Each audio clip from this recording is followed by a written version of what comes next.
lanjutkan lagi nih, apakah boleh ketika sholat nih kita nih ya, membuat saf baru tapi di depan kita nih masih ada orang yang sholat berjamaah. Bagaimana Ustaz Syam? Langsung aja waktunya nih. Baik, bismillahirrahmanirrahim. Tabi guruku Ustaz Maulana Habib Muhammad, Mas Fadli serta guru-guru kami yang dimuliakan Allah Subhanahu wa taala.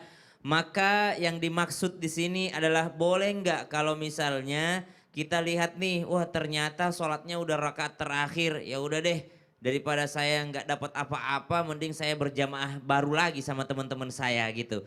Maka dilihat masjidnya. Kalau masjidnya tidak punya imam rawatib alias masjid transit, maka boleh untuk melaksanakan sholat demikian atau saf baru. Dengan cara apa? Dengan cara menunggu dulu sholat berjamaah itu selesai, baru dia bikin jamaah baru di belakang.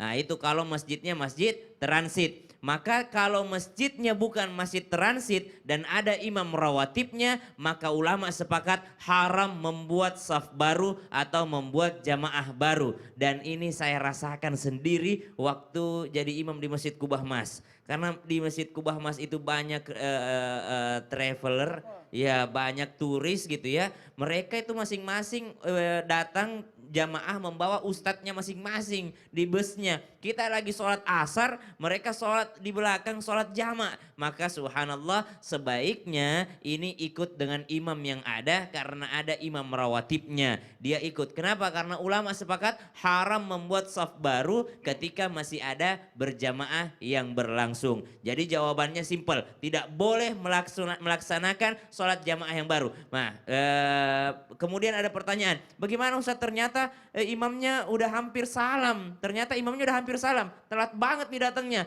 Apakah saya ikut aja atau gimana? Maka ikut saja. Karena meskipun dia cuma dapat salam yang pertama, itu masih terhitung berjamaah dengan imam yang ada. Maka dia ikut dengan jamaah yang sebelumnya. Dengan maksud apa? Dengan maksud untuk ikut yang namanya sholat berjamaah. Makanya tadi disebutkan kalau kita jadi imam gak sembarangan. Harus yang mengerti fikihnya. Karena siapa sih yang berhak menjadi imam kalau sudah terpenuhi syaratnya? Yang disunnahkan dalam mazhab Syafi'i, yang pertama yang ditunjuk oleh pemerintah atau pemimpin.